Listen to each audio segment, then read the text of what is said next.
His name is Curt, a really funny guy, and this is his podcast, In the Rye. It's the In the Rye Podcast. Curt Fletcher. Hey everybody, thanks for tuning in. It's In the Rye Podcast with Curt Fletcher, episode number 66. And today, my guest is going to be an old friend of mine that I've known since 4th grade. His name is Justin Clutter. He is now a teacher and a football coach in high school. I've known Justin for years. We played sports together. We were just good friends. Played Stratomatic baseball. I think we even played some Dungeons and Dragons. I don't know if he did. Yeah, I think he did. Anyway, we had a great conversation with him. It's cool to talk about some of his experiences with coaching and things like that. We haven't gotten to see each other in a long time. It's been about 11 years now. It's hard to keep in contact sometimes with people you haven't seen over the years, but I've always been following his career and see how he's been doing with coaching and stuff like that. And I'm friends with all of his family members on Facebook and stuff like that. So just a cool dude, and it was awesome to get to chat with him again. So hope you guys enjoy it. It's episode 66 with my pal Justin Clutter. All right, Justin Clutter, how you doing, buddy? Hey, I'm doing well, Curt. How are you? I'm doing really good. It's good to see you, man. It's been quite a while. It has. I was trying to think what year it was. I know it was in Atlanta. I checked out. 2012. Was it 2012? Dang. Yeah, it just popped up on my memories the other day. Wow, that's crazy. It was March of 2012. Yeah. Yep. I remember Atlanta. It's during baseball season, so. Yeah. That's golly, that's been a while. Shoot. Yeah, too long, man. Yeah, I remember. I think the last time I saw you before that was probably in Fort Dodge, right after the Colts won the Super Bowl. It may have been at the community tap. Yes, it was. Had some pizza, I'm sure. Oh, for sure. We ran it. Yeah. Well, it's funny because we ran into Doug Clark that night. Remember that? Oh yes, I do. Yes, it was. And because they were interviewing Dallas Clark at the Iowa basketball game. We were watching the Iowa basketball game on the TV.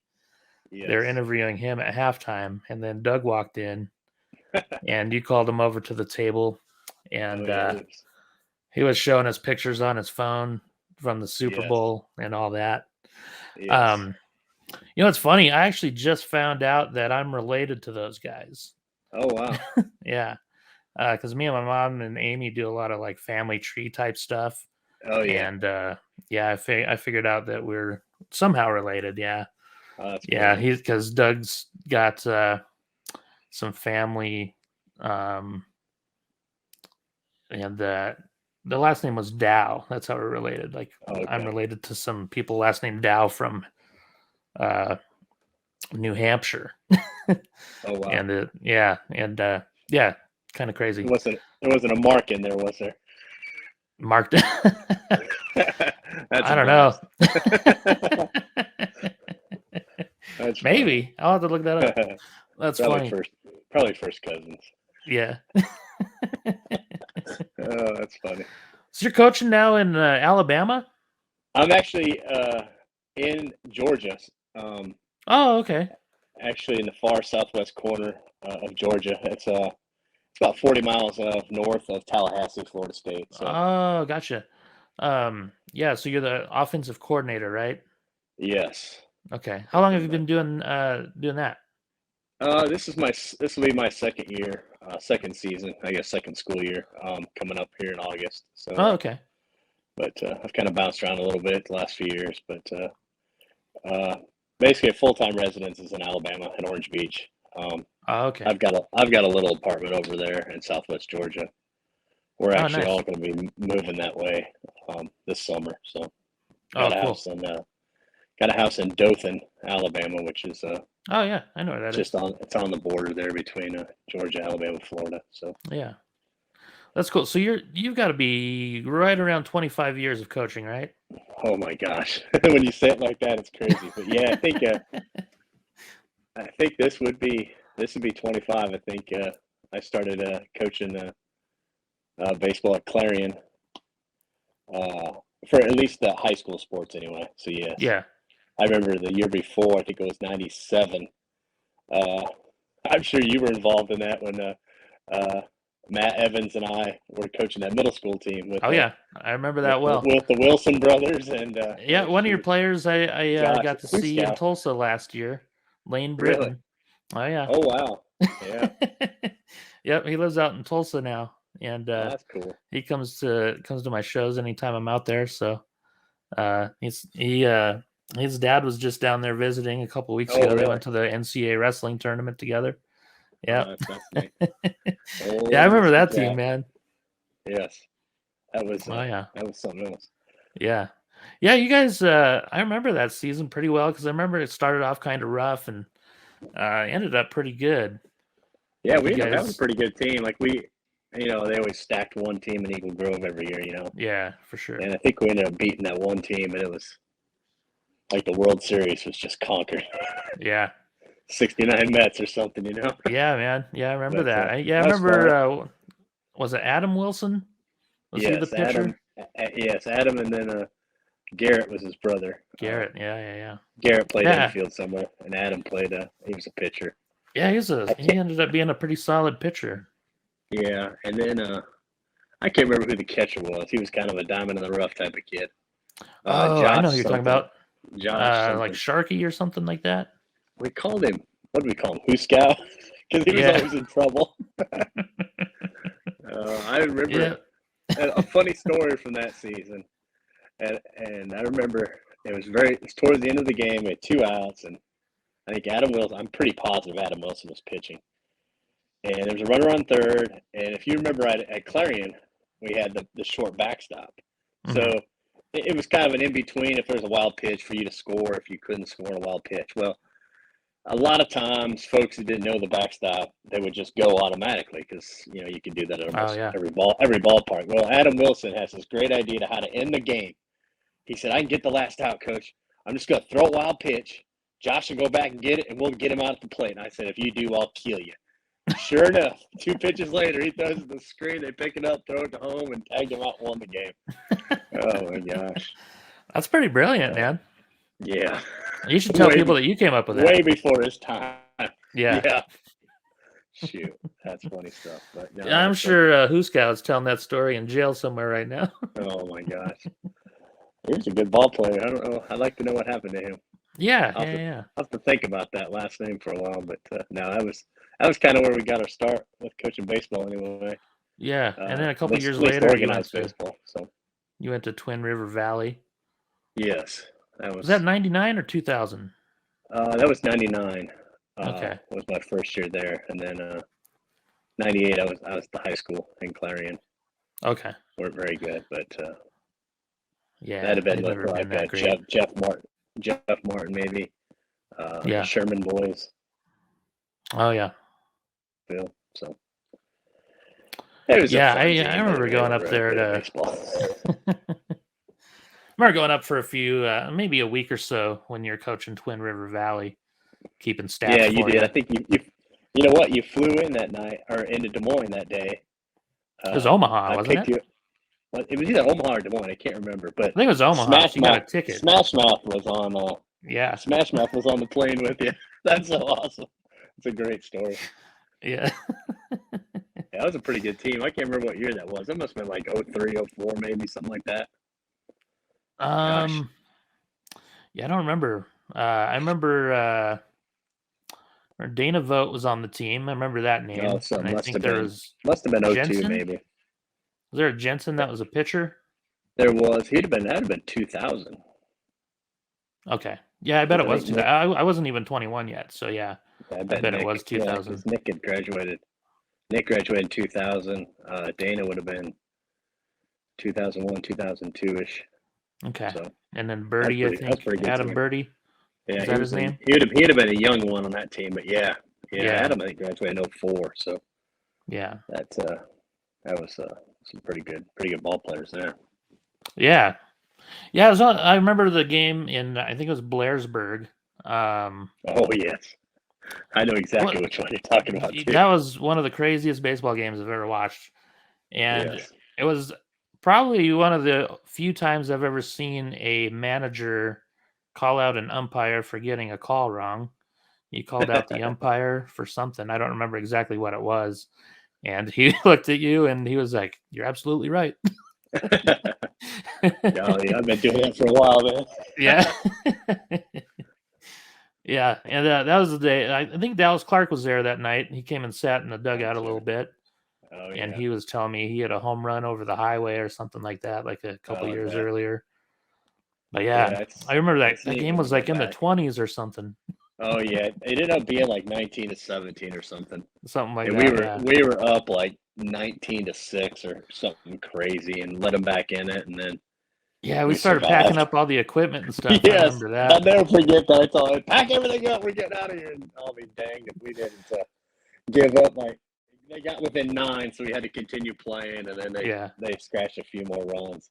It may have been something like a 19-12, but it was just it was bad that we couldn't put it away. But we ended yeah, up with the win anyway. There's some pretty good ball players on that field that day. yeah. But, I was impressed, especially after watching um, Clarion baseball for so long. yes, yeah, it was crazy. Yeah. What's been your favorite coaching gig so far? Do you have a favorite or Uh, favorites? uh, I don't know. I think my time at Twin River Valley, just that small town Iowa thing, was really neat. Looking back on it, the whole community would come out and support you, and Uh-oh.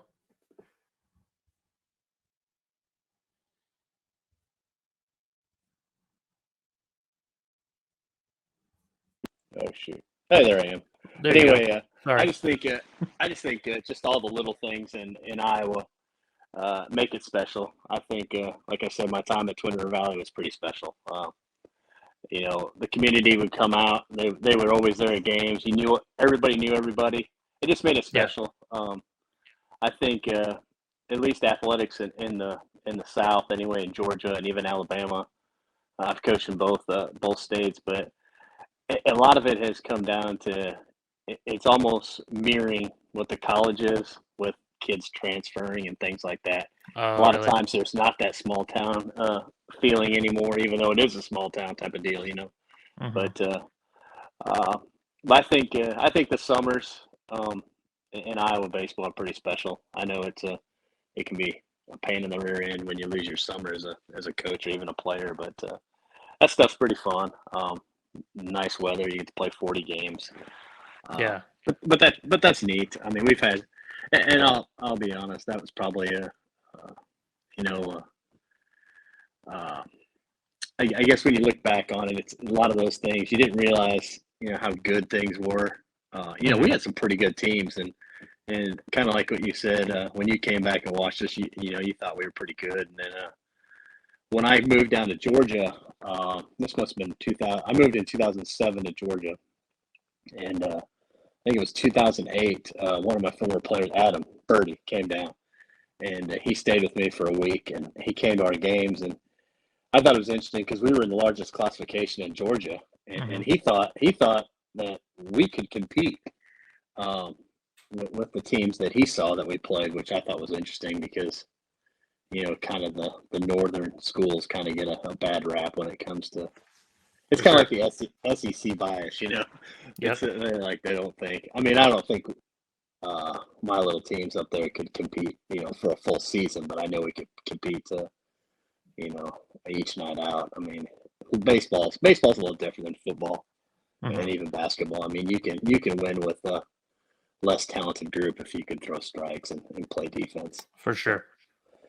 but other Yeah. than that, on the football side, I would think in 2006 we won the state football championship in Humboldt, which was pretty neat. Oh, that's right. Uh, Yeah, yeah.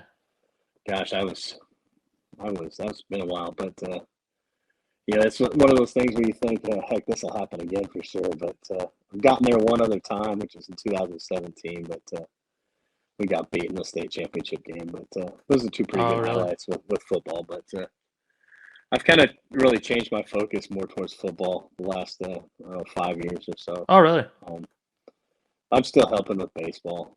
but we got a pretty good team this year. Yeah. At Seminole. What made you want to lean more towards football? I think it was more of a challenge for me, I guess. Okay. Not necessarily that I wanted a challenge, but it was something that I felt like I was still learning the game as a coach with football.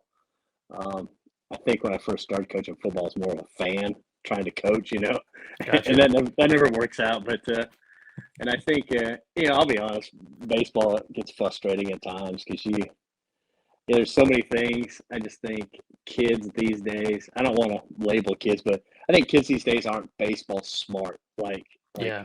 maybe like you. I mean, really, think about you, Curt, playing. You didn't play really competitively, but you knew the game, Yeah. and you're one of the guys that would know the game better than probably anybody I know.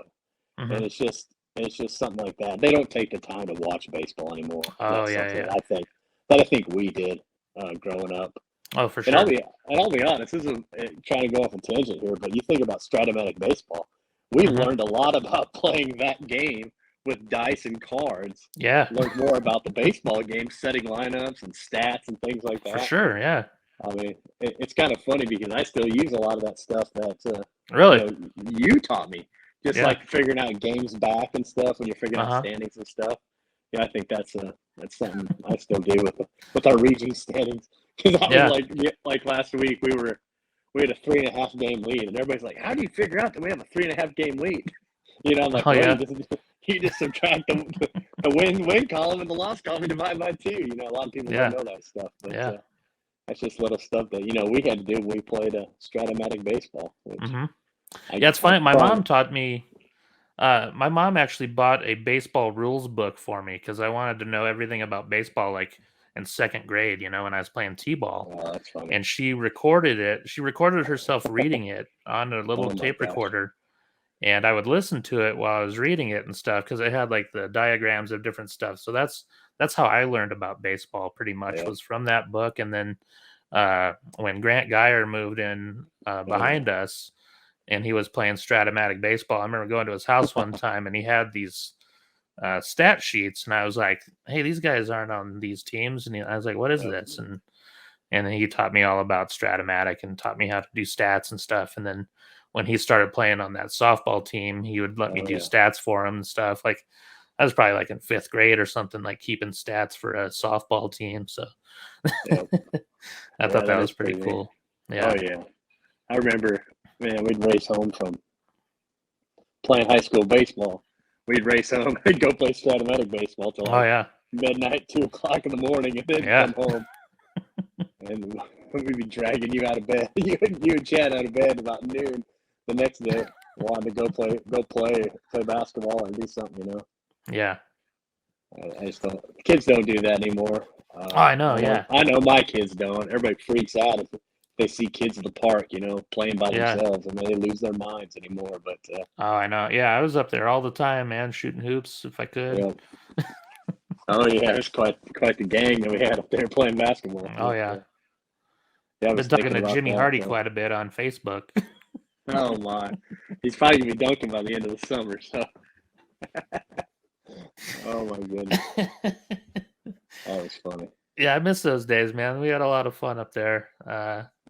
You'd back your car up so you had the speakers, and we'd play the Chicago Bulls intro. Yes. Oh, that was good. That was fun. Pulling the tables up on the court so we could dunk and stuff. Oh yeah, we'd run up on those suckers and jump off it and just hammer it until somebody yell at us about it. Oh yeah, that one guy, what was his name? Don Rector. Remember him? Yeah, it was either him or Gary Hill, maybe. Oh yeah. It was one of the. Oh, Chad had to come back about the bike seat, man. I'll never forget that. Yeah. Oh my goodness. I was just telling that to someone the other day. I can't remember who, but yeah. That is funny. Yeah, that is some good stuff. Yeah, that's awesome, man. Yeah, I was going to ask you what your opinion was. I'm sure you probably watched the Iowa women's basketball game. Oh yeah. What were your thoughts on what happened?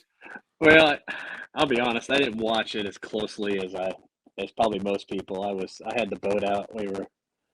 Had the boat out on was it Sunday was the game, and so I caught the end of about the last 8 minutes or so, Okay. almost the last fourth quarter, I guess, at a restaurant and watched it. But yeah, I'd kind of followed a little bit during the year. I mean, I'm not a huge women's basketball fan. I have all daughters, but just not. I just hadn't been into it. But obviously, you start seeing a winner. That doesn't come along a lot in Iowa, Yeah. especially you make a tournament run. And, I'd follow along. I knew who some of the girls were, or the women that played and stuff. But it was kind of crazy how, really well they played offensively and still got whipped, really. I mean, They shot like 50% from the field. They make 17 threes. Your best player has 30 points, and you still get beat by 17. That's tough. Tough to overcome, man. I mean, that's like getting 20 hits in a baseball game and getting shut out almost, Yeah. But that's just hard. But I've seen there's a lot of that, a lot of people complaining about how the women acted and stuff. But I'll be honest, I was fine with how everybody reacted. Yeah. I mean, that Caitlin Clark does that every time. She's always talking. She's probably the king of the smack talkers, or queen of the smack talkers. But Yeah.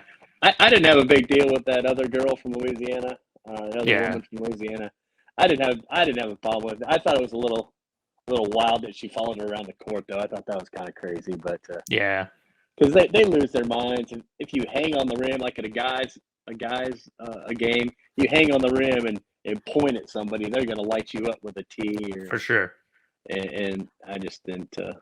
It was probably sketchy officiating, but that didn't cost them the game. It did. The only thing I had an issue was with the technical they called on Caitlin. I don't know if you probably didn't see that because it was later in the third quarter. Yeah, and I heard it gave about her, it. And it gave her fourth foul, but it was Yeah. like she literally just tossed the ball behind her. Like, yeah, it wasn't like malicious. It wasn't anything. She didn't say anything. And they didn't call LSU's coach for any technicals at all. Well, she was on the court the entire game, and she even grabbed the referee at one point, and they didn't do anything about it. And it just sucked because it was like when they called the technical on Caitlin, they were only down by like 7 or 8. Like they had a lot of momentum going and just kind of killed that. So, so that was disappointing, but it is cool that they made it to the championship game. They beat South Carolina, which was really cool. And but yeah, it was a fun season to follow. I actually watched a decent amount of games this year, so that was pretty cool. Yeah. Yeah, I saw a picture today on Twitter. It was on the full court, and it had the Mulkey, the coach at LSU, how she was on the court, and everybody was complaining how she can't leave the coach's box. And I kept thinking, well, I'll be damned if I don't call a play from the numbers every Friday night. I'm standing out of the field calling plays from the numbers. So yeah, I don't have an issue with that. I figure if you're not in the way of the ball, if it isn't coming down. I mean, there's been times where I've knocked an official down. I mean, there were times when she was like on the court when the ball was right by her too. Yeah, I mean that becomes a safety issue too. I mean, so I could see an official calling that. I mean, I've gotten flagged many times for having an official run into me, or if I knock official down. Yeah. And last year, I got flagged up. I bumped into an official one time, and then our kid hit the ground, and then the ball came out, and obviously ground's not going to cause a fumble at any level of football, and they called it a fumble, ran it out, and I called the official something you're not supposed to call the official from Bull Durham, if you know what I mean. And that flag went about 50 feet in the air, but I was on the field there, so I probably deserved it. But. Yeah. Have you ever been ejected from a game? I did last year, a baseball game. Oh, really? It was the craziest thing in the world, and it wasn't even a rule, because you know how we are. You and I are very similar when it comes to baseball rules. We know the rules, dang it. Yeah. But they had just changed the rule in high school how you can wear a wristband. Uh-oh, lost you again.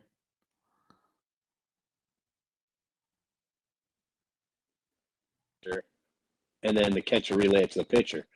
Well, it got to the point in the season where that was taking a little too long. We wanted to move it up, so I was calling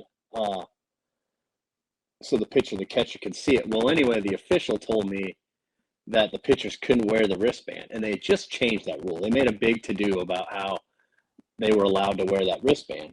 And so my pitcher, like the umpire made the pitcher put it in his back pocket, which was silly. So I would call the pitch, and then he would have to take the wristband out of his pocket, look at it, and then put it back in his pocket and then get on a pitch. Well, of course, I said something I shouldn't have. And he restricted me to the dugout. And then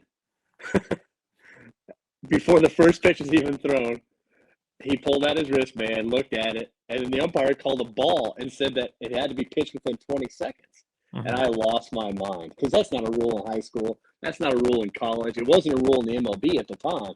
So I'm like, it is in college now. It is, yes, but it was not last year. Yeah, gotcha. There was no rule about.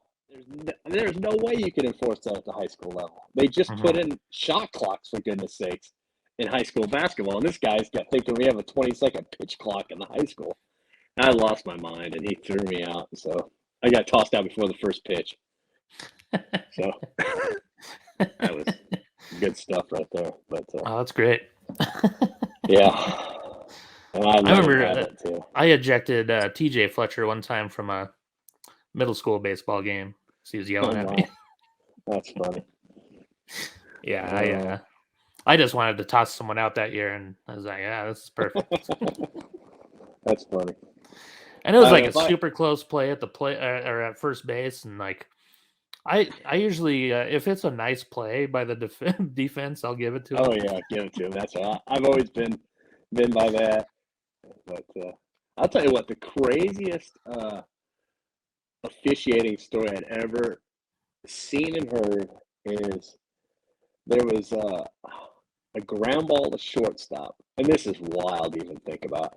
Ground ball to shortstop, and it was bang bang play at first, and the official didn't know what to call, and he came to the conclusion that it was a do-over. And if I didn't lose my mind, how is there a do-over in baseball? Yeah. In high school, for goodness sakes. I'm like, a do-over. And the kid ended up hitting the double in the next pitch. Of course, we were on defense, so it hurt us, but it's like crazy. Ground ball to short, how are you going to have a do-over? We got to roll the ball, and then he's going to run to the box, you know? That's just crazy. I mean, this isn't, you're not playing Monopoly or something. You're having to roll the dice again because they rolled off the board. But that's just that's just so crazy to think about. That is funny. Yeah. The tie usually goes to the runner, you know? That's what everybody says, but that's not true. In baseball, you're either out or safe, man. You know that. Yeah. And just everybody should know that, but a lot of folks don't, man. It's crazy. Yeah, I remember umpiring a T-ball game one time, and this guy flipped out on me. I can't remember I think it was a coach, and this kid made a really nice play, like a T-baller stretching at first base to catch the ball while his foot's on the bag. His foot came off the bag, but I called him out anyway because it was a really nice play for like a third grader. And this guy after the game was like just yelling at me, and I was like, dude, the score was 30-15. It doesn't matter. It's not like his batting average is going to be any different. Like the scouts weren't here. Like, just calm down. Go have a snow cone. There you go. That's funny stuff. But yeah, people get nuts, man. That was one of the last games I umpired. I think was just it's like, man, I can't handle the parents. Like the middle school games were fine. Like nobody ever gave me any grief or anything except for TJ that one time. But the T-ball games were the worst. Yes. It's like these kids don't know the rules. They don't care. Oh yeah. I'll tell you what, or officiating basketball is awful when it comes to folks yelling at you. Oh, really? You know, if you miss a travel, my God, you're going to hear about it forever. Yeah. I've only done middle school games, and it's been quite a few years since I've done them, but man, they really ride you. I think in baseball, I think up and behind the plate is much easier than in the field. I mean, if you miss a call in the field, man, you're going to hear about it until the next play, you know. Mm-hmm. Where behind the plate it may be a pitch, but then you got next pitch, you know. So, but I know that officiators, officials are hard to come by right now. So officiating is kind of hard to. Yeah, that's what I've heard. we've had to, it's tough to reschedule games. I think if you get rain or something, it's easy to say, hey, let's play tomorrow. But if you can't find officials, that makes it really hard.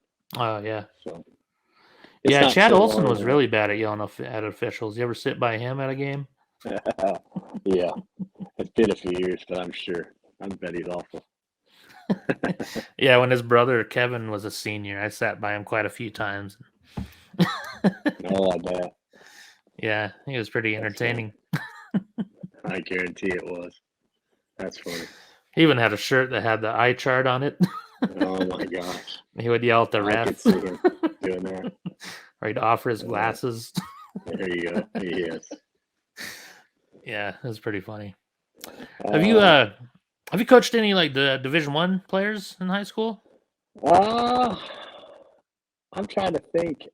Having football, obviously, but yeah, baseball wise, trying to think. I think there's been a couple that have walked on after playing at a JUCO, but okay. Football wise, we had quite a few at Humboldt. Yeah, I remember a few that went to Iowa. Yeah, we had the Nielsen brothers, Tyler and Nick. Yeah. Tyler was a scholarship player. Nick, I think, walked on, but then got a scholarship. Yeah. Yeah, Tyler ended up trying out with the Vikings, didn't he? He did. He was one of the last cuts because he was kind of a kid who he could play. He could be a special teams guy, being a linebacker. And he's kind of an undersized linebacker. Yeah. Which is kind of weird to say that when he was like 230, but he was 6'4", kind of like a Jack Campbell type of really, Yeah. Height wise, not as big, but I'm sure every bit as fast. Tyler was one of the faster kids I ever coached and one of the biggest. Yeah.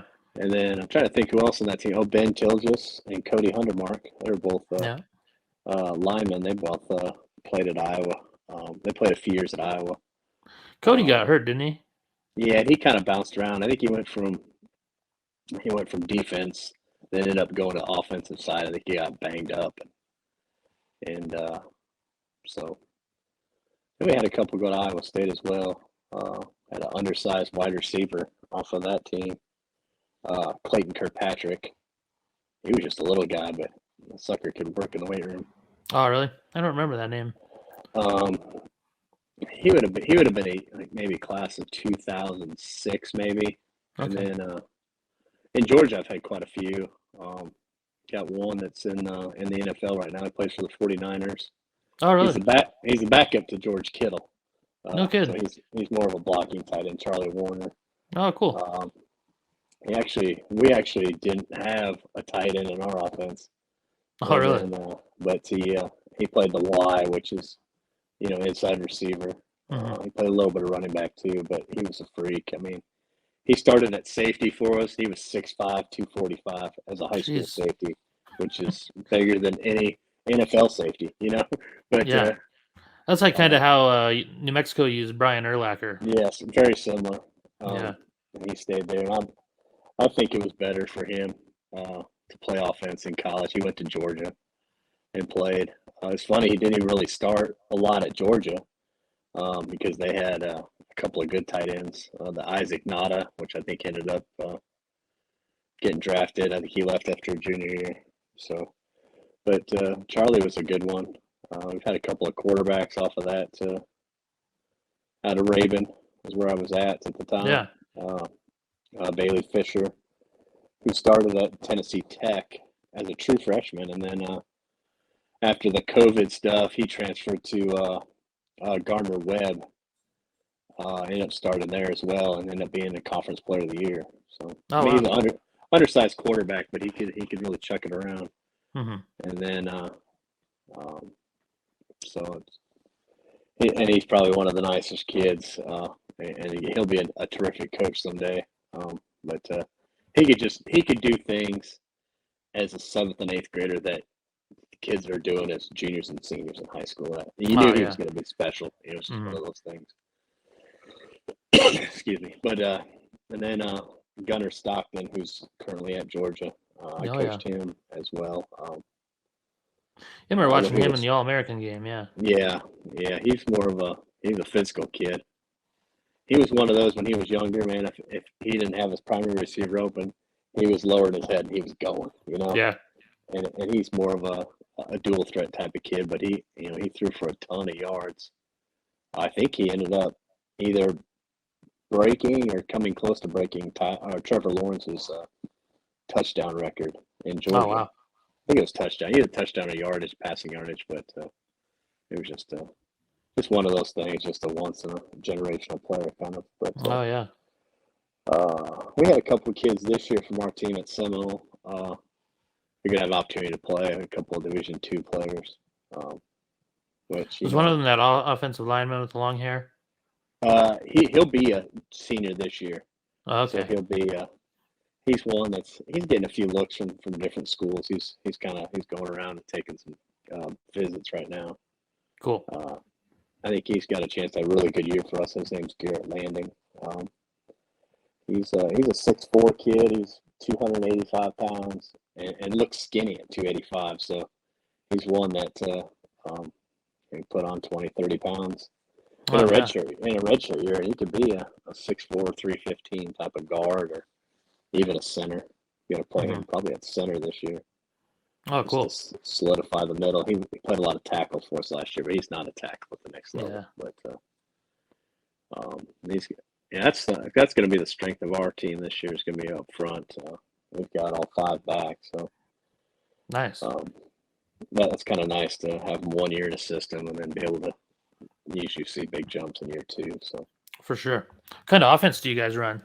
we're more of a spread. We're a spread with a lot of a lot of teams run what they say the spread, but that's just one thing that I feel like we're pretty good at. Spreading folks out. We got some pretty good skilled kids. They're not big time kids, but they're kids that work hard and will get open and fast. So we're gonna. I think quarterback is kind of a big question mark for us this year. Our quarterback graduated last year. He was a senior. He wasn't. He was more of a run first type of kid. I don't think we reached our potential last year per se. It wasn't because of him. I think it was just a number of things. But we had some transfers come in last year that helped us. But it was, I think in football, the gelling stuff. I'm not quite like Curt Ferentz, where they got to be in the system for 4 years before they can figure it out. But just getting to know each other and getting the kids. And last year was my first year too. Me getting to know the kids as well. I think if we can score some points, I think we're gonna have a pretty solid year. Our defense should be pretty good. We got one of my real good buddies is defensive coordinator, so he's he does a terrific job. I mean, I think they only gave 12 points a game last year. Oh, wow. Defensively, so we're inept sometimes at offense at times, but I think we have opportunity to be pretty good offensively this year. Oh, that's cool, man. I'll try to follow along for sure. I always try to follow along where you're at and see what's going on and stuff. Yeah. It's a lot easier nowadays. Yeah, I'll have to hook you. Oh yeah, heck yes. Yeah, I'll have to hook you up. There's that NFHS does a lot of the games where if you pay a subscription, you can watch the games live. So Oh, really? I'll hook you up with a subscription or something. Yeah, that'd be cool, man. Yeah, I'd love to watch you coach. It's been a long time. Oh yeah. Who's the best player you've ever coached against? Oh, that's a good question. What sport? I'll ask you that. Let's do each sport. I'll tell you what. Baseball wise, you'll probably say, yeah, that's right. But Brad Nelson was a Bishop Garrigan, played for the Brewers. Actually, one of my favorites. Yeah. Yes, I actually saw him play out in Safeco in Seattle. Really? He kind of bounced around a lot from the bigs back to AAA and stuff, and he just got called up to Seattle, and we just happened to be out there and went and watched. He was playing with the Mariners at the time, and got to see him play.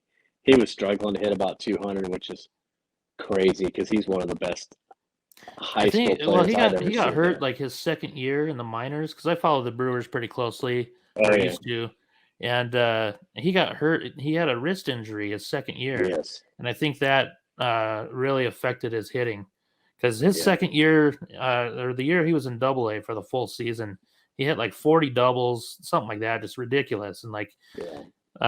It looked like he was going to have a really solid career, and then he had that wrist injury and just never really panned out after that. Yeah. And I think, I mean, I'm not saying he would have been a Hall of Famer, but he would have been a guy who would have contributed and would have started. For I sure. think that was another thing that really hampered him was they really bounced him around from position to position. They didn't really know what he was going to be. Was he going to be? Well, once they got Prince Fielder, they didn't need a first baseman, so yeah, I remember them trying him out at third base and outfield and then bounced him at first, and then he played shortstop and pitched in high school. So dude, his junior year, man, that's got to be one of the best high school seasons of all time. Oh, he had like 90 some RBIs in like 28 games. Yeah, I think he had 90 RBIs. Yeah, it had like 22 homers. Yeah, and I know that's not a state record, but I'll tell you what, I remember seeing him play in 8th grade, and I had no idea who he was. Mm-hmm. He was batting left-handed. It was in Clarion, and he hit a double off the left field wall, and it was laser. A laser. He's a hell of a pitcher too. Oh yeah, he could really bring it. I mean, he was low 90s as a sophomore. Yeah. And then I think they kind of burned him out a little bit. Got to the state championship game. I heard he was only like 83, 84. So. Oh really? But they got beat. I can't remember. I think they lost to Council Bluffs St. Albert at the time. Oh yeah. With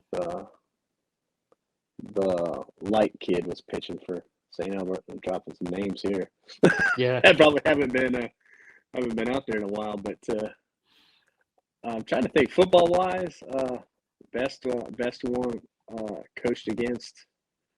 Golly, that's a tough one. Now that you think about it, I'll tell you what.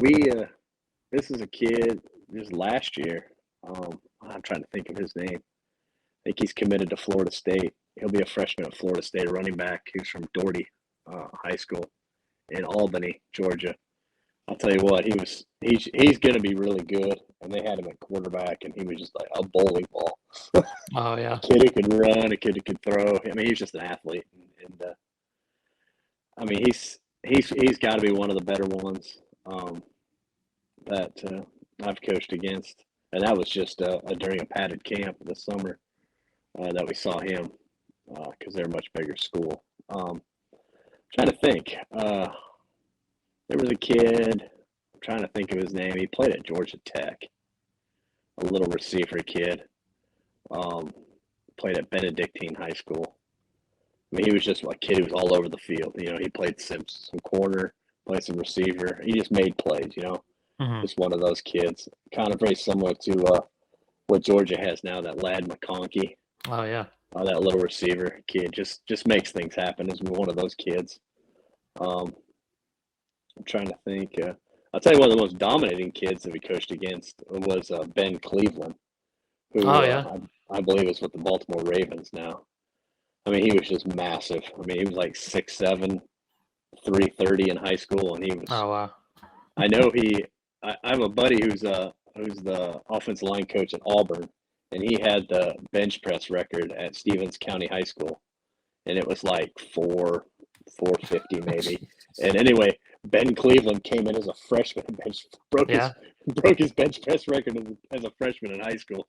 So oh, wow. 14-year-old, he was benching 400 plus pounds, which is wild to think about. But I know he struggled a little bit at Georgia at times, but he ended up getting drafted by the Ravens, and he's playing. So that's cool. I've been watching a lot of Georgia football. One of my good friends grew up in Savannah, and he's a big Bulldogs fan. So I watch Georgia, and he watches the Hawkeyes and stuff. So there you go. It's pretty cool. Trying to convert him. I think the Hawkeyes are one of his favorite teams now, so it's pretty cool. Oh, that's cool.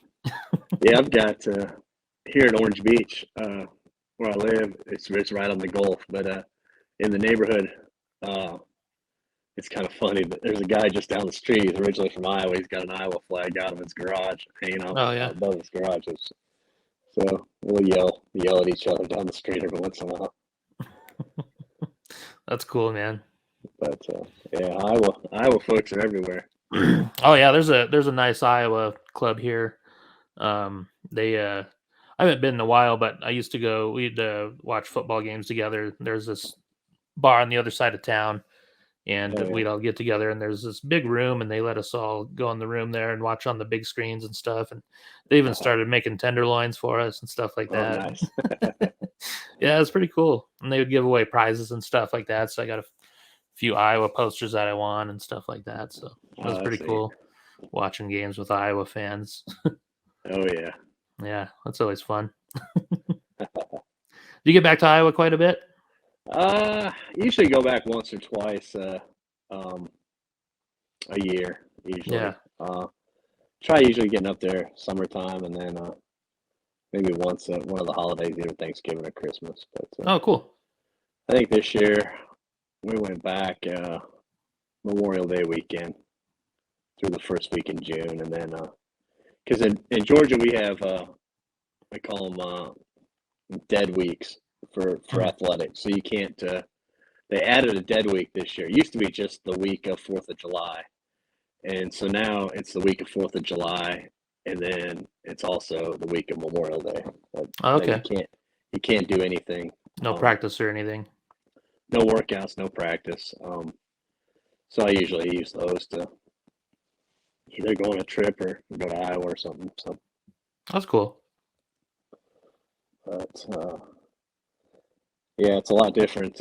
Athletics is way more different, or way different here than it is in Iowa per se. I mean, football's year round. I mean, we go with we go from like 8 to 11:30 Monday through Thursday during the summer. Mm-hmm. You know, we get them in there. We usually do like a conditioning, and then we go into the weight room, and then we'll do speed training, and then we actually have a practice Okay. every day. So are there less like multi-sport athletes then there? Yeah, there definitely is. Okay. It's really rare to see a 3-sport kid. I mean, Really? you'll see a lot of kids run football or do football and run track, or maybe football and baseball maybe. But you don't see a lot of kids that do 3 sports because they overlap so much. Yeah. Which in the Midwest, especially in Iowa, nothing overlapped. I mean, the only thing that overlapped were the track and the baseball, you know, and that would just be for like a week or two. Yeah. And I really wish, for the kids' sake in Iowa, about exposure and things like that. I wish they would start games in May and be done, you know, in June. That way kids can have that summer, the coaches can have that summer. Yeah. You know, it's hard. I mean, I remember the year we made a huge run in baseball. And I'll be damned if it wasn't a week later we were starting football practice, you know. That was your summer. Your summer was gone. And I think in Iowa, I think they hold the Drake relays with such, it's held up on a pedestal, and they will protect it at all costs. Oh, for sure. And I think it's silly. I think you can still have the kids run track, and you can still have the kids that do baseball. And and you can have them do both. I mean, we have kids right now that are on the baseball team, and we're going to end up winning the region in baseball. And they play tennis. You know, they go over. If we have a game, they may go have a tennis match. They'll go play their tennis match, and they'll come and join and jump in the lineup. You know, just things like that. I mean, so that's one thing that's unique about a smaller school. The kids can do that stuff. Yeah, like Aaron Graves was. You know, his senior year of high school, he played basketball and wrestled. Yes. Which is very rare. Yes. It's so funny because I coached against his dad for a number of years. His dad was at Southeast Webster. Oh, okay. He was I believe, assistant baseball coach and assistant football coach at Southeast Webster. Yeah. Man, he's gonna be good. He's from Gowrie, right? Gowrie, yeah. Yeah, that's where you remember Brian Backle? I know the name. Yeah. Yeah, he's a pretty good pitcher for Eagle Grove. Yeah, that's right. He was with Jensen. I think my mom actually worked with his mom. Okay. Yeah. Maybe. And he is the baseball coach down there. Oh, wow. At, I don't know, what's the name of that school? Like Southeast Valley or something? Southeast Valley, yep. Yeah, because they combine with Southeast Webster and Prairie Valley. There you go. Yeah. It's so funny, man. You used to, some of the names. I remember when WCLT was in our conference, and I remember listening to the radio station. It sounds like they're playing a sandwich or something. The WCLT. Yeah, it's so crazy. Some of the school names now. They just won't let go of the town being in the school name. I mean, I'll be honest. I think it's silly that it's Clarion Goldfield Dallas. I think that's weird. Yeah. Why can't they just? I like how Pocahontas did it. Just call it Pocahontas area. Yep. Why can't you just do that? Yeah. It sure as heck would be a lot easier to make uniforms and things like that. Oh yeah. Yeah, especially when there's like 7 towns all grouped into one. You know, like Twin River Valley did it good. Yeah. There's like 3 different towns. Yeah. That's so wild. What's your dream job with coaching? I don't know. I kind of wish I would have gone the football route to begin with. Yeah. And I would. My dream job, I think, would be being a coordinator at a Division I football. I think that's kind of that would be a dream job. I'll be honest. My dream job is to coach first base in the major leagues because I think coaching first base would be. I can high five like nobody's business. I can take batting gloves, wrist protectors, elbow protectors, and point to second base to go for a double. But I think football wise, I think it's being a coordinator at a higher level. But like I said, I wish if I would have done it differently, I would have probably went that route, like a graduate assistant somewhere. For football, I mean, the salaries some of these coaches make now are just crazy. I mean, you could be a terrible offensive coordinator and make $800,000 if you know what I mean. I mean, that's just nuts. I think the whole state of Iowa knows what you mean. Yes, I'm sure. But I think when I was younger, I'd say a bullpen catcher, but I don't think my knees could take that stuff anymore. Yeah. I can't even get the laundry out of the dryer sometimes. That's good stuff. Oh man, that's not even one of the ground ones. Yeah. No, I'm just kidding. It is, but that's funny. Golly. Oh man. I remember you telling me if you ever got the head coaching job at Clarion, you're gonna come out dressed like Hayden Fry. Oh yes. We've talked about that before. Yes, I'll still do it. That would be pretty amazing. Yeah, put on those white pants with a black pullover and some aviators. Oh, you gotta have the glasses, yeah. Oh yeah, I wear those a lot. But oh yeah, I still think. I still think Hayden Fry was so far ahead of his time. I think it was crazy. Yeah, how much he did with everything, and then with Bill Schneider as well. I know I'm going back now. Yeah, not just at Iowa though. With the other schools he coached too. Yeah. Yeah, SMU and North Texas. Mm-hmm. But yeah. Yeah, he. I read his book, High Porch Picnic. That was a really good book. Oh yeah, I've got a copy of that. Yes. Actually has an autograph in it. Oh wow. It was to some guy named Boone, I guess. That's funny. Speaking of autographs, from that time, Chuck Long was in Clarion a number of years ago, and my sister got me an autograph picture of Chuck Long. Oh, really? That's pretty cool. That is cool. That would have been. I wish he would have. I still wish, going back to the Iowa stuff, I still wish Bobby Stoops would have got that Iowa job. Oh, man. Yeah. I'm not saying there would have been national titles, but it just would have been pretty special. Yeah, I like Ferentz, but yeah, Bob Stoops is on a different level. Yeah. I remember being so excited for Steve Alford. Oh yeah, me too. He got hired shortly after or whatever. Yes. Man, what a dud that was. Big time. I cannot stand that guy. And then he came here to New Mexico right after that. Yes, he ran. And, he was running. He was afraid to get fired. Yeah, and it was so hard to root for him here. But I started rooting for the Lobos, and I love going to the pit. And Oh yeah, but man, I can't stand that guy. Yeah, I'd like to go to the pit sometime. Man, was, yeah, probably the most famous basketball game in the last 50 years is there. yeah, man, it gets insanely loud in there. I went to when I first moved here. I went to see New Mexico versus Utah, and I can't remember who was playing for Utah. I think it might have been Van Horn. I was going to say it might have been. Oh Van no, Horn. actually it was after Van Horn. Van Horn, I'd say, graduated in the mid '90s. I moved here in December '97, and maybe Doliak. It might have been Something, I don't know. Whoever it was, though, it got so loud when he was shooting a free throw, he airballed it. Oh my gosh! I'm trying to think. Didn't they have a really good guard about that time too? They had back then. Who was it? I can't remember who it was. I know that they've had Reuben Douglas was a little after that. Man, who did it? I know Kendall Williams was really good, but he was way after. Ah, man, I don't remember. Or you're talking about Utah? Utah had Miller. Yes, Andre Miller. That's Andre Miller. Yes. Yep, I saw him play. Yes. Yeah, it was one of those late night ESPN games too.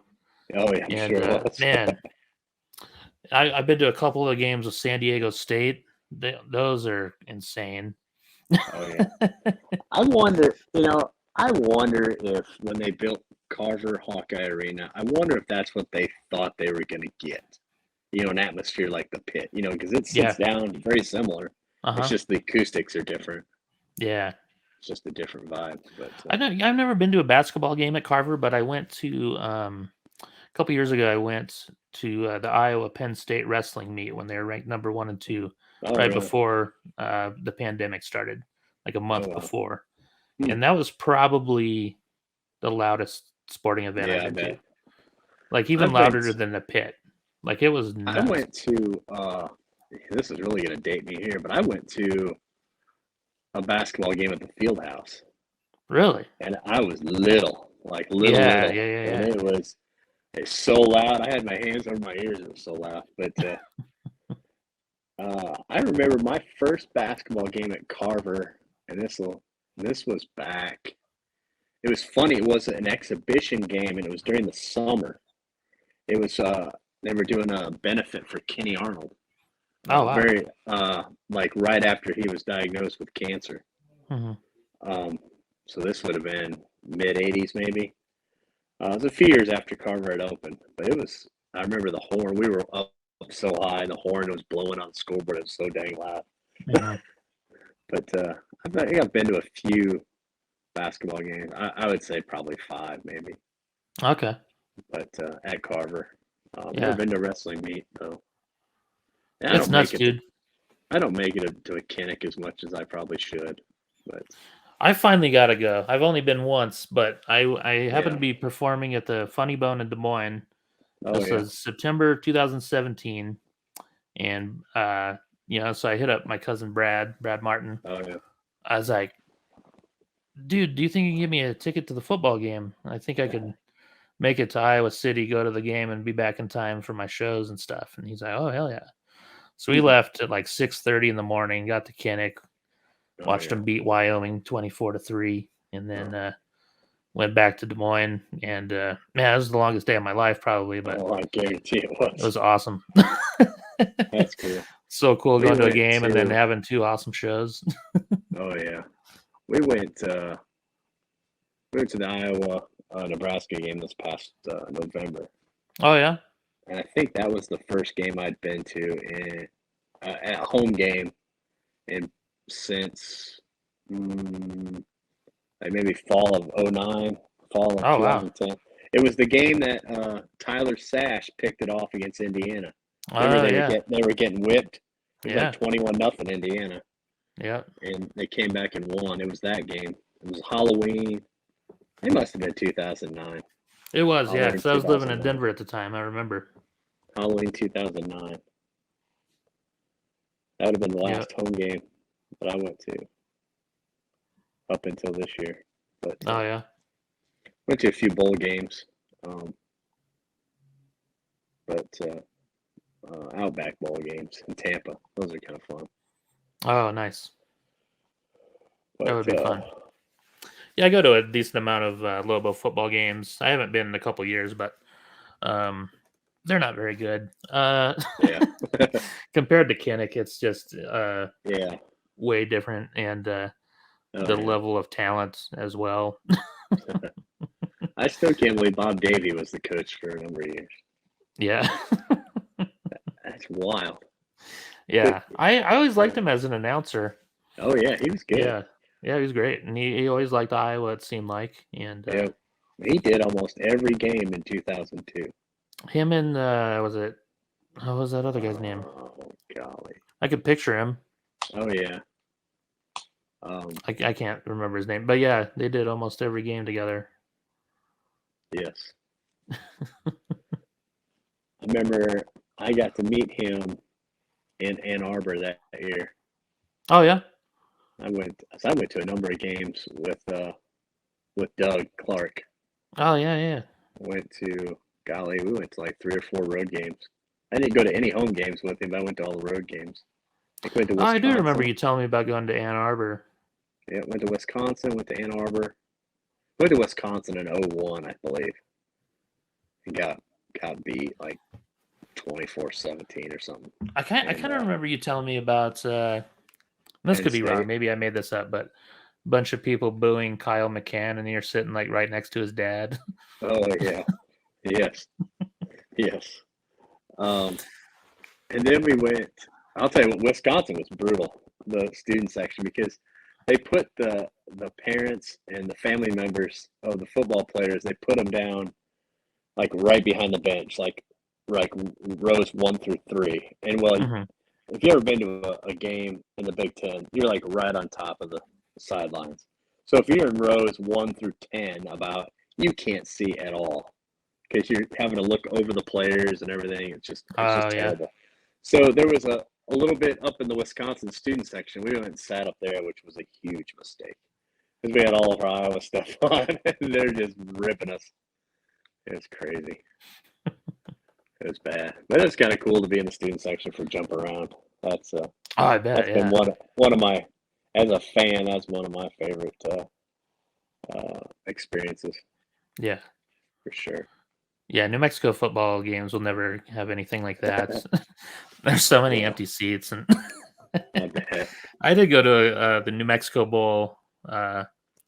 Again, they were playing Arizona a few years ago, and Ken Griffey Jr.'s son was playing, and that was actually a really good game. It ended up being like Arizona won like 45-37 or something like that. Oh wow! I got to perform for the Lobo football team.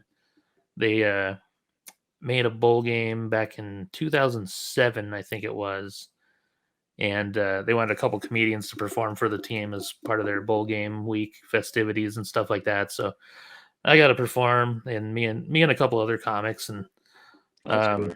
I went first because I was the new guy. You know, I'd only been doing stand up a few years, and I killed like so hard.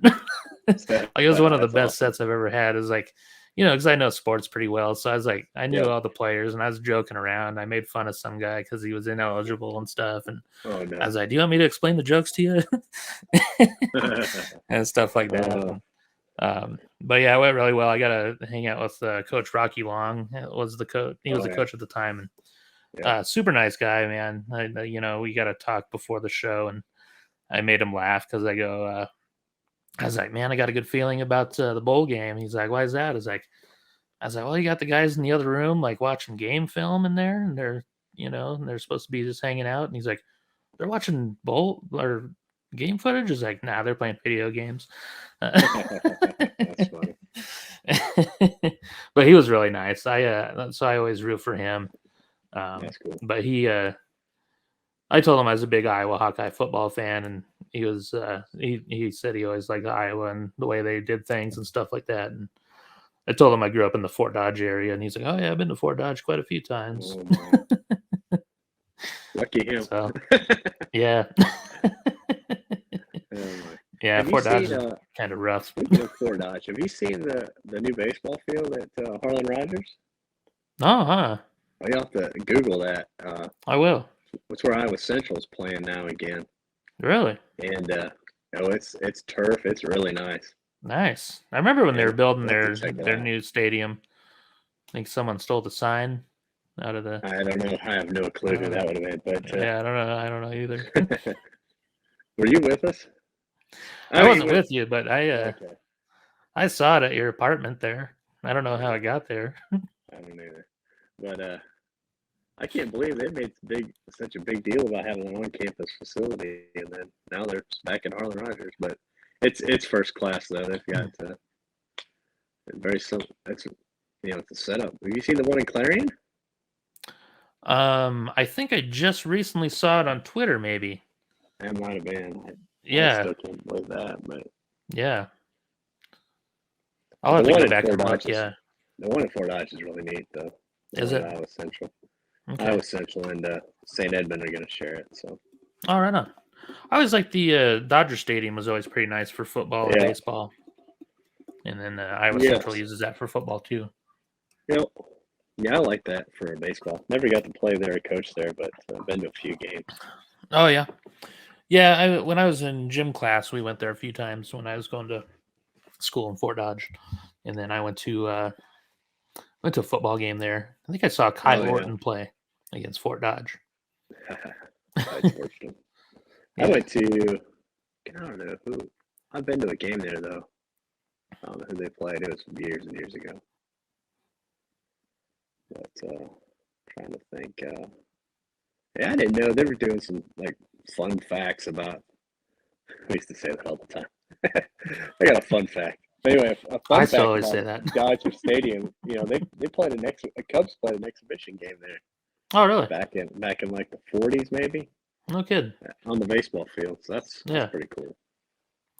I just found out a few years ago that Fort Dodge actually had like a professional baseball team called the Gypsum Eaters. Gypsum. Oh yeah. Yep. Yes. Like in the early 1900s. Yes. I'm trying to think what the. Yeah, it's from the Gypsum Miners or something. I can't remember. Yeah. Yeah, there's some crazy stuff. How big baseball was back in the Midwest. Yeah, it's kind of cool to read about all that stuff and find out about it. Like just like the independent teams from back then and stuff, early 1900s. I hate they've gone away with a lot of the minor league teams now with when they did all that realignment with Major League Baseball taking over minor league. They shut down a lot of those smaller towns that had single A baseball, like Burlington. The Burlington Bees are now like a college team and stuff. Yeah, and even the Savannah Bananas. I know they've caught a lot of publicity from doing all that stunts and stuff. But that used to be the Savannah. They used to be the Savannah Sandmats. Oh yeah, yeah. But I have a friend who collects minor league baseball hats. Oh yeah. Yeah, he just got I forget what team it was. It was in Alabama, the Trash Pandas. Oh yes, Huntsville. I can't remember. They're the Rocket City Trash Pandas. That's what they are. Yeah, that's it. Yeah. Yeah. That's out of Huntsville, and they don't have a team in Mobile anymore, which is kind of crazy. That's kind of a Hank Aaron's from there, and stuff like that. It's just kind of. Yeah, actually, I stayed in Mobile a few years ago, and I was driving back home from Florida. Oof. And I stopped. Yeah, it took like 3 days to get home. Yeah, it's just up the road from Orange Beach. It's about an hour to Mobile. Okay. Oh yeah. Okay. Yeah. Hour north, which you kind of think Mobile is being as far south as you can go, but that's what I was thinking. But yeah, you said you're not too far from the Gulf area. Yeah. Yeah, we're about 25 miles from Pensacola. Okay. So I drove through. I think I drove through Pensacola on my way home. So I remember it was shortly after a hurricane had hit. Yeah, so there was Hurricane Michael or Hurricane Sally. It was in 2018, I think. That would have been Hurricane Michael. Okay. It did a lot of damage on I-10 there. Yeah, it was. Yeah, there were trees on the side of the road, like all over the place. It was crazy. Yeah, Pensacola's got. They got some rich history between. You look at Reggie Evans is from Pensacola. Yeah. Emmett Smith is from Pensacola. Roy Jones Jr. Oh wow! So there's lots lots of folks that Yeah, that are pretty big time in their sports are from Pensacola. yeah. Man, Reggie Evans is one of my favorite Hawkeyes ever, basketball wise. Loved watching him. Oh yeah. How do you think the Hawkeye football team is going to be this year? I think their defense will be pretty good. I worry about offense just because their offensive line wasn't very good. Yeah. And with Brody Breck deciding just to play baseball, which I don't blame him one bit. But man, I love watching him pitch. Yeah, he can really sling it. Obermueller's got some decent stuff too. Have you seen him pitch yet? Oh yeah, I've seen him pitch. Yeah. Breck is it just seems so effortless the way he throws. Oh, I know. And I just thought, why has he wasted his time getting 15 catches a year and possibly getting lit up every time he catches it from poor quarterback play? Yeah. But I think, I just think they're going to have to be able to throw the ball offensively, and I just don't know if they can. Even with that new kid at quarterback, who's going to throw to? I mean, you can't run with 5 tight ends on the field. I mean, you could, but I don't know. Yeah. You're not going to be able to stretch the defense. But yeah, I'm really hoping that Anderson's pretty solid. I mean, his dad was awesome, Flipper Anderson. Yeah. So he's got one of the coolest names of all time. So. Oh yeah. But yeah, not a lot of depth there, which no. doesn't help. Hopefully, those new offensive linemen will, be pretty solid. Yeah, hopefully they'll. I think defensively they're going to be just as good. I mean, they're going to be great. Yeah. They got to replace the 2 linebackers. I was really hoping Seth Benson would come back for a year, but he decided not to. Sucks that Jacobs left too. I thought he was going to be really good if he could stay healthy. Yeah. Yeah, I mean, really, they lost their whole linebacking core, but they got some kids that are pretty good defensively coming back. Yeah, I thought Higgins had a pretty nice season, so he did. I think he'll be good. And then the kid coming in from Virginia looks really good too. So yeah. Plus, I think they'll use Castro a lot. I think at the cash position, I like him a lot. I think he can hit. He's a good one. He's like a little Bob Sanders. Yeah. I think the kid from Virginia, he's coming this summer, so he won't be at spring. So yeah, it'll be won't see much out anything spring wise anyway. But yeah, I think the DeJean kid's pretty good. DeJean. Yeah, they're saying he might get some touches on offense this year too. So yeah, I think somebody already shut that down. If you know what I mean. I think Ferentz said there's not a chance. Yeah, I know, but I think it'll happen. I think returning kicks may be dangerous enough. I mean, I'm interested in seeing where some of those kids get drafted this year, like Riley. Moss. I'm interested in seeing where he goes. Yeah, he got so much hype, and I just didn't. He was good. I just didn't see a lot of it. He was in position a lot, which I know that's half the battle, but he's not a flashy kid. Yeah. I think NFL likes those flashy corners, Yeah, I think he'll do all right, though. I don't know what round he's going to go. It's so hard predicting stuff like that. Like, especially for me, I haven't coached or anything like that, so I'm just watching the game. It's a crapshoot. Yeah. But I do think Campbell's going to have a really good career. Yeah, I don't know if he's a linebacker. I think he might be more of a rush in type of guy, Yeah, but I could see that. He runs well though, so who knows? Yeah. He's almost bigger than JJ Watt, I mean, heck, he's 6'5". Yeah. Yeah, he's a monster. I saw his brother just committed to Iowa, so yeah. He's he's gonna be defensive end. Yeah. So that'd be good. Well, cool, man. I don't want to take up too much of your vacation time and stuff. You're on spring break, right? I am, yes. Yeah, right on, man. Through the weekend, so heck yeah. That's cool. I appreciate you doing this, man. Yeah. We start spring football coming up, so yeah, that's awesome. That's another neat thing about being in the South. You get spring football. Yeah.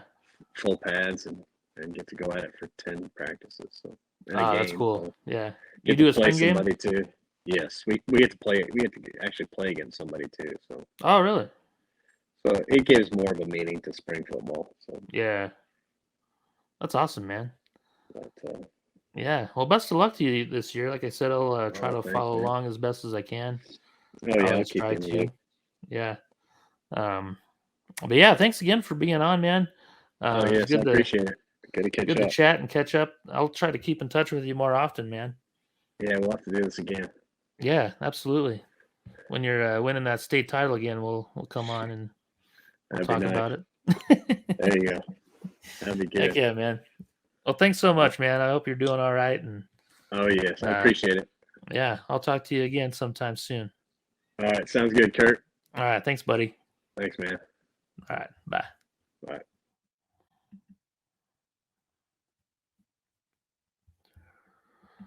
All right. It was a lot of fun talking to my old friend Justin. I've known him since fourth grade. When was fourth grade? 1989, 1990, something like that. Played a lot of sports with that dude. He taught me how to throw a knuckleball. Just a cool dude, you know. Had a lot of cool memories with him. A lot of fun stories. Glad to see he's doing well. He was always a big sports fan. It's cool that he's doing football. He was always a baseball guy. He was one of the best high school baseball players our school ever had. And I'm not just saying that. He really was. He was a good pitcher. I forgot to ask him about his no-hitter that he almost pitched. I got screwed up by my cousin Brad. He was playing third base. Yeah, well, the scorekeeper scored it a hit, but the radio guy told Justin, he was like, that wasn't a hit, that was an error. So it should have been a no-hitter, but my cousin screwed it up. But he was a really good pitcher, and just the team he was on was really, really bad. Like nobody hit over 200 except for him. There were several games where he would win. The team would win because of him. It would be like 2-1 or something, and then he would have like a 2-run home run or 2 solo home runs. And I don't know. It was just he was fun to watch in high school. He went on to play Division III, Buena Vista, and then he started his coaching career, which I've been following for damn near 25 years now. Thanks for tuning in, everybody.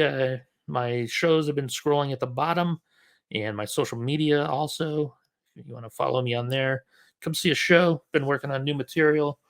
Recorded a one-liner album recently. I need to edit it.